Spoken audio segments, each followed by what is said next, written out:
personal story time. So I grew up with night terrors, and what night terrors are is you don't have to scream in the middle of the night. You don't have to be frightened to the point where you run out into the middle of the street and scream at the top of your lungs. But they are terrifying. That's kind of in the name. And these dreams, for me personally, because I dove into them, are a lot different than people who like stop in a way. I found out that there's information inside of these night terrors, these crazy, demonic situations that you have to survive from. I'm like, it is freaking terrifying, but there's so much message after it. There's so much knowledge. It's kind of like watching American Horror Story. Have you watched that? Where you are scared. You're legitly scared of these situations. However, there's kind of like a moral to the story at the end.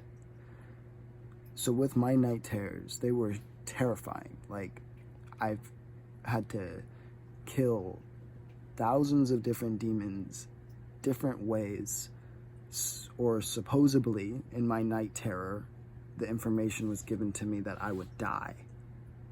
So if I didn't figure out how to use the physical elements of ice in the air and freeze a demon that couldn't die or be stabbed or blow up and run away in the time frame that it was frozen, then I would die, supposedly. So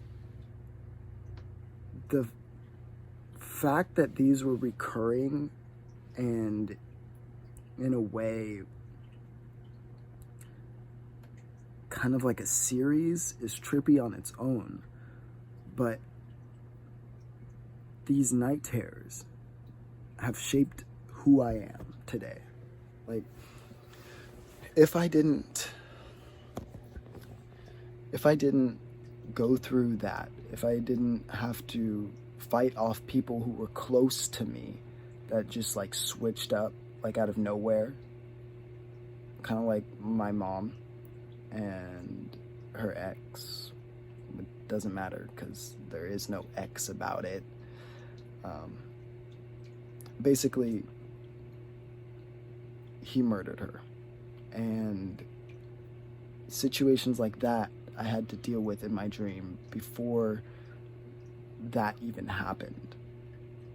Like, I had a dream, this is totally kind of like in a different area, because I wasn't personally able to do anything with my mom. I was there that day, and I left later, and even that morning, I didn't have the balls, honestly.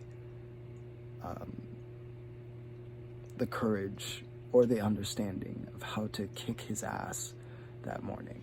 I had a baseball bat in my hand, and I was getting ready to use it, but this dude is 4 times my size, practically.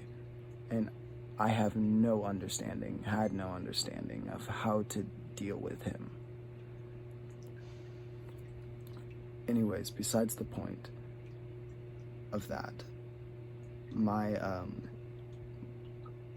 I had a reoccurring dream before that even happened, where he was chasing me and a few of our other family members in a building. This building ended up being something significant, I'll tell you later on. But we were chased in this building back and forth by him with a pair of scissors or knives or whatever it was at the time, and we would have to run through this maze of these buildings, and he would just slaughter. that was intense. And that was way before my mom was dead. And I couldn't stand it. I really couldn't. I know people can't stand me, but this guy was something else. Like,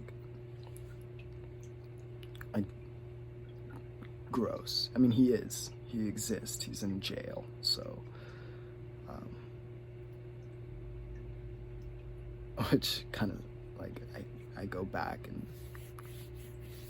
sometimes I think he's, like, gone too, but he's not. Anyways, I had to go through things like that over and over and over and over and over again to see if I could deal with the situation. And when it happened in real life, you know, I wasn't equipped with my physical ability to do anything about it. However, in the dream reality, I was only able to escape. That's it. Everyone else got destroyed by him practically. And the only thing that I was gifted with was life. That's it. And there's situations in these dreams, in these night terrors, where it's reoccurring. It's like, you gotta solve it. You gotta solve it. You gotta figure it out. Or else, if this happens in reality, it will literally break and destroy you. So, my mom's situation happened, right? And we go to court in the same building, same exact building, except there were no windows in the dream. Every time I went through it, no windows, no windows, no windows. Same building to the T. When I got to that building, I looked up at it and I realized that that was the building that I had that night terror over and over and over again in, where he was chasing me with a knife, with scissors, with whatever, to kill. Out of anger, spite, whatever it was just stupid. And it was the same exact courtroom building that we had to go through several times for the hearing of that guy versus the people, or my mom, because my mom's not actually there. So we had to go through that, my family and I. But do they really know about the dream? Probably not. Do they know about my night terrors at night when I was a kid? Probably not, because I was such a badass at handling it. But like I said, these dreams train you for the real world. And when I wasn't able to handle it in the real world, I failed technically. My mom died. And it's not all my fault. It's not on me. It's really on that guy. He pulled the trigger. It has nothing to do with me.